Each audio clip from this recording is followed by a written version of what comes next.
My wife has been replaced by something that looks just like her. The first sign was the coffee.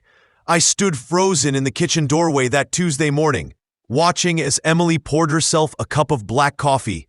No cream, no sugar. Exactly how I drink mine.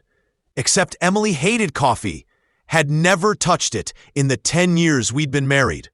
Her hands moved with strange precision as she lifted the mug to her lips, her eyes locking onto mine over the rim as she took a slow, deliberate sip. A thin trail of dark liquid trickled down her chin, but she didn't wipe it away. Just kept staring, smiling. "Since when do you drink coffee?" I asked, my voice sounding too loud in the heavy silence.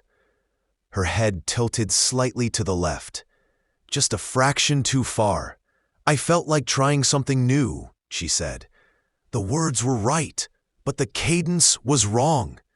Each syllable fell from her lips with unnatural precision, like someone had taught her how to speak but hadn't quite mastered human inflection. That night, I woke to the sensation of being watched. Moonlight streamed through the bedroom window, casting long shadows across the walls. Emily stood beside the bed, her face inches from mine. Her breath smelled faintly of copper and something earthy, rotten. She wasn't blinking. "Emily?" My throat tightened around her name. "You looked so peaceful," she whispered. Her fingers grazed my cheek, ice cold against my skin. "I wanted to watch you sleep." Her pupils were too large, black pools that swallowed the moonlight whole. When she leaned closer, I saw it. The way her eyelids didn't quite close all the way when she blinked. A sliver of white always remained. The changes accelerated. I found her wedding ring in the garbage disposal, the metal twisted into an unrecognizable shape. When I confronted her, she ran her tongue over her teeth, slow, deliberate, before answering. "It was bothering me," she said, rubbing her bare finger. The skin beneath was smooth, unmarked, as if the ring had never been there at all. Then came the nightmares.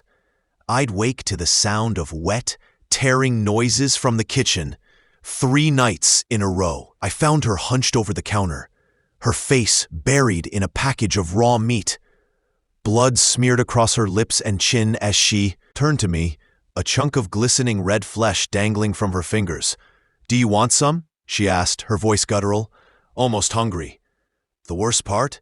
Her teeth. They were sharper. Yesterday I checked her phone.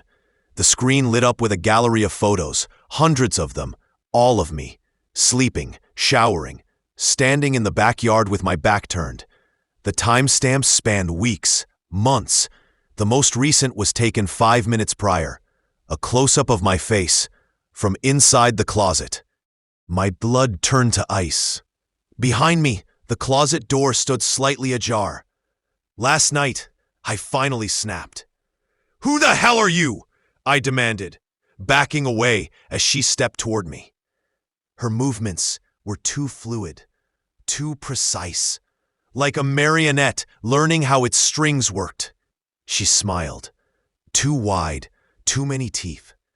"I'm your wife," she whispered. Her voice layered with something else, something beneath the words. Then she was in front of me, her cold hands framing my face. Her breath smelled like old meat and damp soil. "But you shouldn't have noticed," she murmured, her lips brushing my ear. Somewhere in the house, a door creaked open. I'm writing this from my car, the engine still running. Through the living room window, I can see her, standing perfectly still in the dark. The streetlights don't touch her, don't cast a shadow. In one hand, she holds a knife. In the other, my wedding ring. She's smiling, and she's not blinking.